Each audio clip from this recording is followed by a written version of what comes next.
Hi, I'm Lindsay Walltower. I love life and exciting challenges. I help people build their wealth, protect their assets, but more importantly, build a legacy for them and their family. And I can do the very same thing for you. Your Wealth Today with Lindsay Walltower. This week on Your Wealth Today, Mr. George Fraser, Chairman and CEO of FraserNet Inc. Mr. Fraser has published 3 highly acclaimed books. Success Runs in Our Race, a guide to successful networking in the African American community. Race for Success, 10 Best Opportunities for Blacks in America. And Click, 10 Truths for Building Extraordinary Relationships. His expertise includes networking, entrepreneurship, solutions that give you practical resolutions to issues around wealth building, economic development, as well as wealth creation. I'm pleased to welcome Mr. Fraser to Your Wealth Today. And Mr. Fraser, thank you for the opportunity to interview you today. Lindsay, it's good to be with you and good to be on Bounce. More bounce to the ounce. Yes. I know. Yes. Right. Could you tell us briefly a little bit about your background and why you're so passionate about what you do? I come from very modest and very humble beginnings. Growing up on the streets of Brooklyn, New York, I'm Bed-Stuy, and if you're from Bed-Stuy, the home of Biggie Smalls, Jay-Z, Yeah. Chris Rock, Spike Absolutely. Lee, and a lot of people don't know Al Capone. So when you're from Bed-Stuy in Brooklyn, you're either a thug or a gangster. And so I'm a gangster, all right? But Jay-Z defined gangsterism for us not long ago, the new gangster. The new gangster is doing things by any means necessary. That's gangster. Intelligence is the new gangster.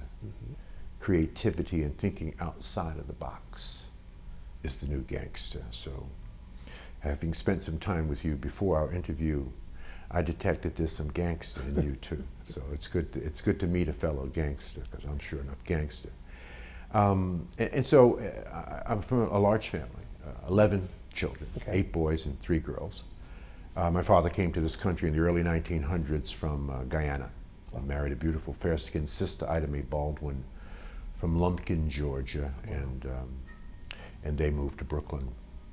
And so I grew up in a tough time. I'm 67. I was born in 1945. So I grew up on the streets of Brooklyn, New York, in the 40s and 50s and 60s. When I turned 3 years old, my mother became mentally ill. And my father, who could not get a good education and get a good job in America, was relegated to driving a New York City cab. He had to drive a cab for 40 years of his life, couldn't take care of 11 children, so I was put in an orphanage, all of us were. Stayed in an orphanage from 3 to 5 because nobody would take 11 children.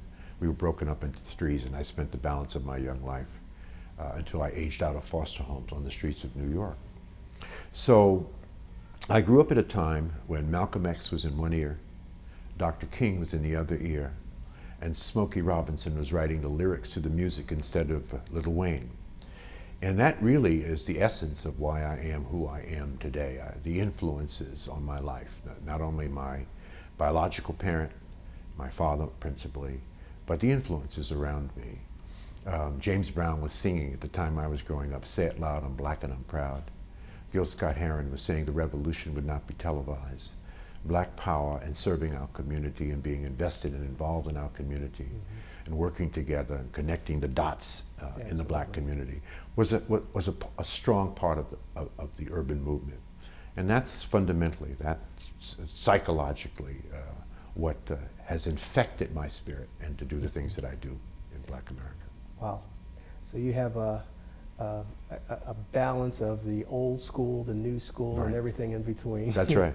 Right, and it's very, very, very important. I think your influences. Now, this is much different today than our young people. They don't have the kind of influences and all kinds of distractions. I did not have the distractions. You know, we had television in the 40s and 50s, but there were only 3 stations. And we didn't have the internet, and we didn't have video games, and we did not have the distractions. So our distraction was school, and what was going on in our community, the struggle for civil rights and voting rights. That was what was actively going on in the black community at the time that I was growing up.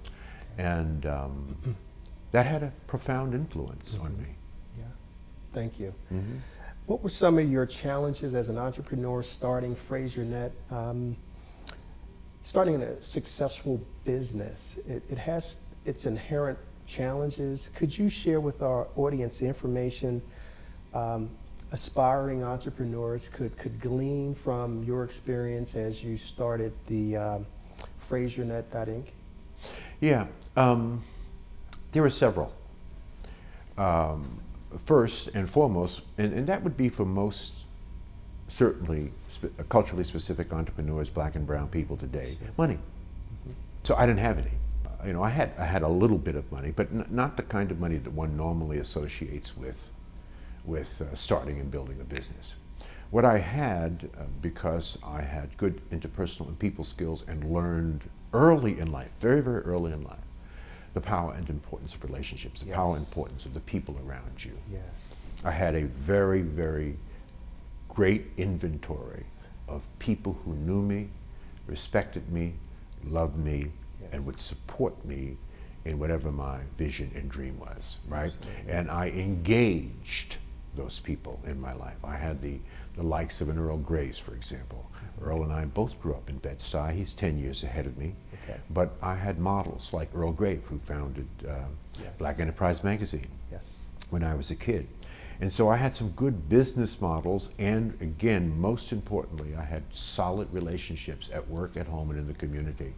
And I tapped into those. And I ultimately had an idea. What I didn't have was the education and training necessary to execute on my idea. So I didn't really start my business, if the truth be known. I didn't start my business until I was 42 years old. Really? Okay. Yeah, I'm 67 now, so we're celebrating our 25th anniversary. So I've been in business for 25 years. A milestone. But it took 42 years to of failing fast, of getting involved in businesses and getting the training necessary and learning on somebody else's dime. So my first 42 years was working for other people. And I spent 13 years in brand management with Procter & Gamble. I spent 3 years as vice president of United Way, and then I spent 2 years as an executive with Ford. And I wouldn't trade those experiences for anything. Those experiences allowed me to learn branding and marketing. It allowed me to learn how to work with and through other people. It allowed me to learn how to network, how to collaborate, how to lead and how to follow, how to love and to like people, and to have people love and like me. So it took 42 years of training before I was ready to start my business. Wow, that's incredible. Yeah. So the value of our professional and volunteer experiences all shape who we are in terms of starting a business, because those are the critical building blocks that position you to establish those relationships that will enable you to be successful in whatever business you choose to develop. Right, you can't succeed without it. Let's say we give a young brother or sister, top of their class, graduate from high school, or they graduate from college. Let's say we write them a check for $1 million.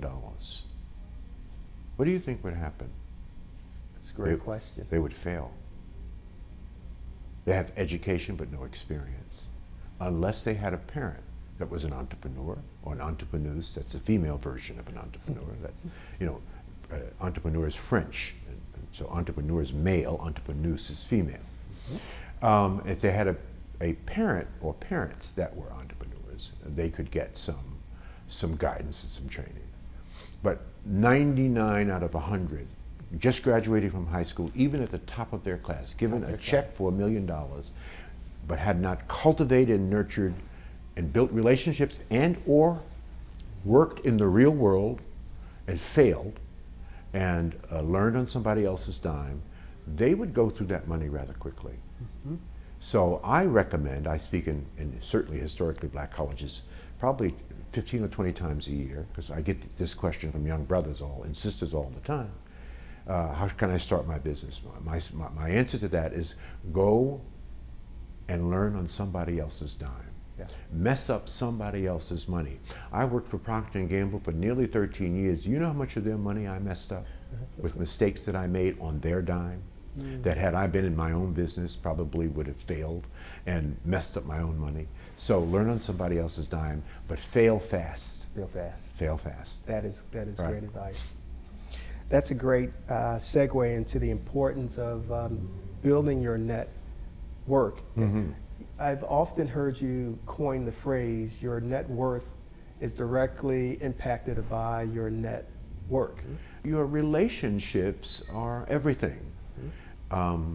Certainly you must have knowledge, you must have education. There's just no question about that. That's the first leg on the stool of life, is our education. Our education provides us the ticket to get into the ballpark of life so that we can play in the game, right? Absolutely. And then once we get into the ballpark, we will notice that there are 80,000 other people in the ballpark, and many of them have more and or better education than you.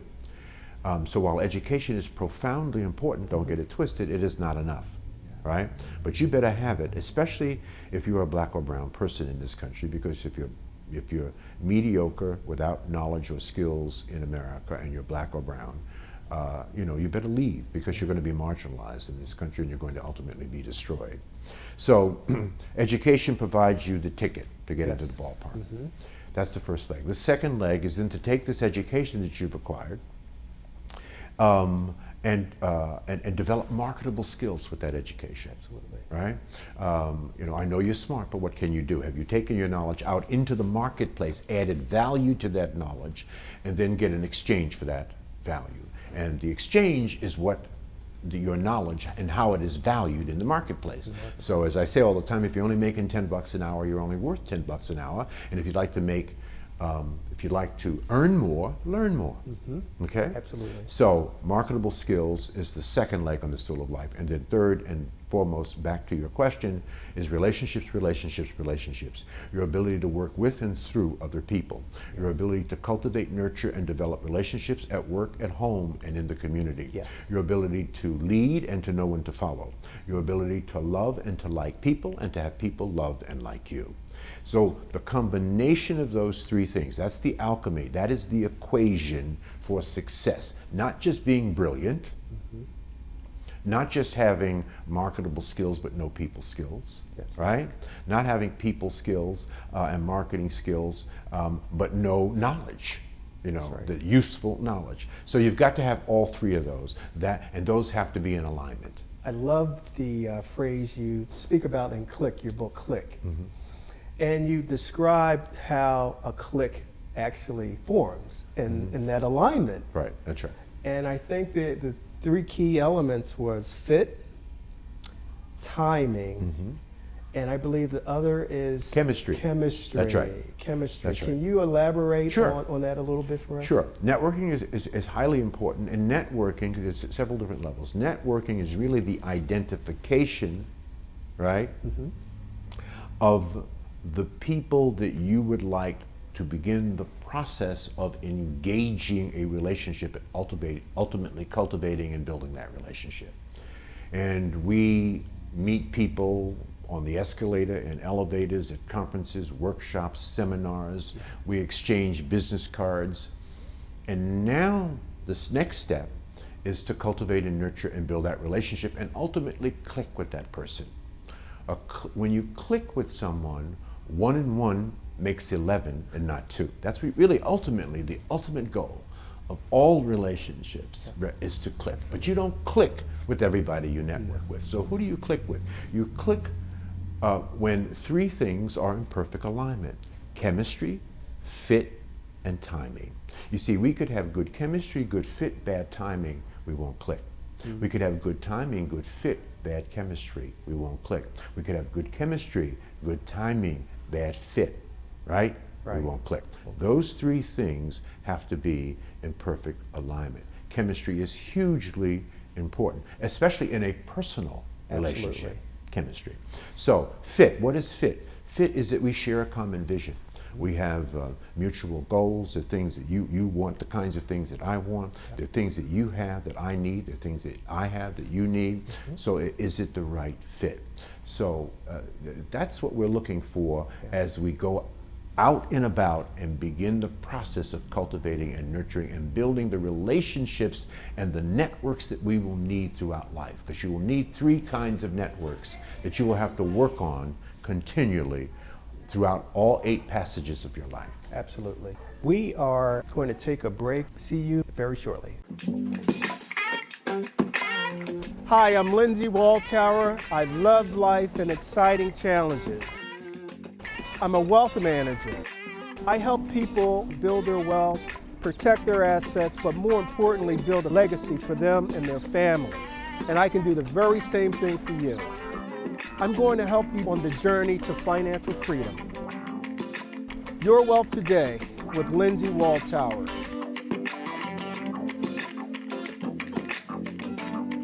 Tip of the day. Budgeting is great, but it has its flaws. Budgets are difficult because we get bogged down with, the nuts and bolts of why I'm spending this versus not spending on that. Now, I'm not advocating not have a budget. We're not advocating that here. But we want to give you another option. Have you ever thought about a spending plan? Well, a spending plan is much simpler than a detailed budget. With a spending plan, we're looking at your overall categories versus your detailed spending habits. So for example, a budget may cover a category like food, but with a spending plan, that same budget item or spending item, food, covers a multitude of options. So how do you create one? Well, your traditional way of creating a budget is you're actually going to detail your spending and track it. But with a spending plan, you have a little more flexibility and you can have a more fulfilling life. So you have categories such as food, entertainment, and savings. You may want to create a plan that meets your needs, but it has to be 100% of your monthly income. That's critical. So we recommend that you account for 100% of your income, and I want you to grab a piece of paper and pen right now. Go ahead, grab it. You want to do housing, 25%, utilities, 5%, insurance, 5%, food, 5%. Nope, food, I want you to do 20%. Loans, 15%, entertainment, 5%, savings, 10%, clothing, 10%, and others, 5%. And what you'll find is that number should equal 100, and you're not confined to detailing your every spending habit, and you have more flexibility. Now, if you're spending over your plan, your spending plan, you need to make some adjustments. So for example, if your housing is over 25%, you're going to have to take the difference from one of the other categories. But whatever you do, at the end of the month, it has to equal 100%. I hope this helps. For more information about spending plans, go to yourwealthtoday.tv, and we look forward to hearing from you. Thank you very much.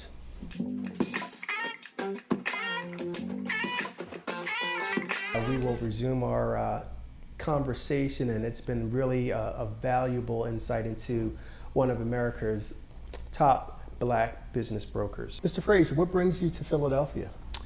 I'm working with my good friend Earl Harvey and Wanda Davis on a new program that we're producing called SuccessNet. The focus for this particular one that I'm here for today is on mentoring Black children, but the overarching focus of our SuccessNet programs will really deal with wealth and the building of wealth and helping our people, helping Black people understand why wealth is so important. And because, I've said on many occasions that there's still a very high level of economic illiteracy in our community, as evidence of what we do with the $920 billion that we bring to the table of America every single year. It goes in one direction, away from us, and we're some of America's most conspicuous consumers. Can you equate that to what that would look like as a GDP of a country? That's Sure. almost $1 trillion. Sure. You could take the 45 countries in sub-Saharan Africa, including Madagascar on the east of Africa and the Cape Verde Islands on the west. And you can combine its gross domestic product, every single thing that they produce in those 47 countries, Sure. and it would not equal the $920 billion that black people bring to the table in a single year. You could take the 17 richest countries in the Caribbean, combine its gross domestic product, add it to the continent of Africa, and it still would not equal the $920 billion that we bring to the table in a single year. So we're not poor, we're just broke. Our money goes in one direction away from us, and we need to fix that in the 21st century. And that's the purpose of our show here at Your Wealth Today, to be a vehicle by bringing on experts and leaders like yourself to turn that tide in a more positive way through financial literacy training. We're bringing and engaging community leaders around this topic of wealth transfer, wealth accumulation, wealth preservation, because it's critically needed. And yeah, I think there needs to be a real education and focus on closing the income and wealth gap between blacks and whites in America, as well as the intergenerational transfer of wealth in our community. Yeah. We are, baby boomers, the only generation ever to raise another generation of Africans in America that will not do better than us. And so in the 400-year history of black people in America, we're the only ones to ever do that, and our ancestors and forefathers must be rolling over in their graves, and we have to fix that. We have to work on that, and which means fundamentally we have to change the kitchen table conversation in black America. What Beyonce is going to wear to the next BET Awards is just not important anymore. Yeah. Right? Yeah. It is what we are doing and how we are managing our money and resources and how we're leveraging it. Can you tell us about the upcoming Fraser PowerNet conference in Dallas, and why should aspiring entrepreneurs and professionals attend? Yeah, it is the only conference of its kind. We bring together about 40 of the best minds in black America to talk about building wealth, the intergenerational transfer of wealth, starting and building and developing your businesses, and not just talk about it. We are a training conference. We also focus on training our people in the art and science of networking and connecting the dots and leveraging more effectively our collective resources. So yes, there's some powerful keynote speakers such as Ambassador Shabazz. I don't know if people who know who she is, but this is the daughter of Malcolm X. Right? An incredible speaker. Dr. Randall Pinkett, who is from the great city of Philadelphia, the only African-American winner of The Apprentice, not the Celebrity Apprentice, but The Apprentice, Lisa Nichols, and I can go on and on and on. So people really want to take their life and their career and their business to the next level. It's the kind of place that you want to be. You want to be in an environment where there are 1,000 or more people that think like you, where there's the right chemistry, where there's the right fit, there's the right timing, where you can learn and grow and develop and transform your life. So that you can, of course, we can transform the lives of our children. Great. And for our audience, if they want more information around the conference, how would they get that information? PowerNetworkingConference.com, www.PowerNetworkingConference.com. That's all one word. Okay. And on that site is all of the information you need to know, the entire agenda for all 4 days, how you can register. There's a special offer on there, and so it's the kind of thing that people would want to go to first to learn what they can expect and what would be expected of them, because you don't come to our conference not doing some homework assignments and not being prepared to engage in certain kinds of mindset and activity. Absolutely. So bring your A game. Bring your A game, be amazing. Because today, if you're good, being good is not good enough. Today, you have to be amazing. In fact, today being good will get you fired. Yes. Right? So you bring your A game, and we're going to help you to become amazing and model our president, who's amazing. Absolutely. Right. Why is wealth so important to people of color? I think understanding the 4 or 5 reasons why accumulating wealth and understanding how America works is critical is because it lays the psychological foundation for us to take action and to execute on building wealth. If you were to ask 100 brothers or sisters on the streets of Philadelphia today, what are the 2 systems that drive America? 99 out of 100 will tell you democracy. Only 1 out of 100 will tell you capitalism. Capitalism. We are the only culture in the history of humankind that put political empowerment before economic empowerment. Last year, we elected over 9,000 black public officials and we're still at the bottom of the educational and economic heap, which means that you can't do it by politics alone. Right. At the end of the day, we are a democratic, capitalistic, market-based economy, right? That's really what we are. So at the end of the day, the only color that really matters is green, right? So we have to understand that capitalism, and it's a market-based economy that drives this country. The other thing is that your wealth will determine where you live. Where you live will determine where your children go to school. Where your children go to school will determine the quality of your children's higher education. And the quality of your children's higher education will determine their lifelong earnings. And your children's lifelong earnings will determine where your children live.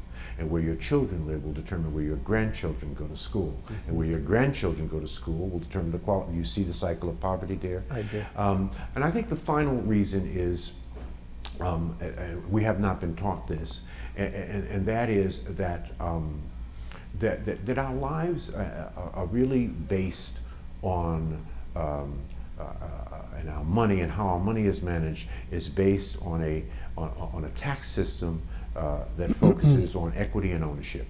Home ownership and owning businesses. Yep. There's no question about that. You cannot fully exploit the American tax system unless you are a landowner and a business owner, right?